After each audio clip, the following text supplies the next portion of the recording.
বিএনপির মহাসচিব মির্জা ফখরুল ইসলাম আলমগীর বলেছেন যে দাঁড়িপাল্লা সরকারে যায়নি, মানুষের জন্য কাজও করেনি। বিএনপি অতীতে সরকার গঠন করে মানুষের জন্য কাজ করেছে।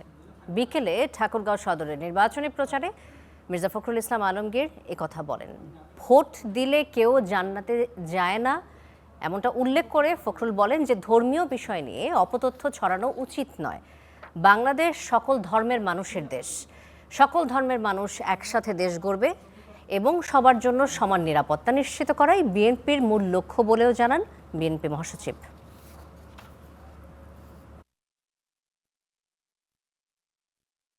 একটা দল আজকাল কাজটা শুরু করছে, আমি নাম বলবো না, বলাতে যে তোমার ভোট দিলে নাকি বেরোতে দেওয়া মার্কাকে ভোট দিলে বেরোতে দেওয়া লাগতো, তাহলে সবাই বেরোতে দেবে। এই বাংলাদেশটা আমরা 50 বছর আগে স্বাধীন করছিলাম।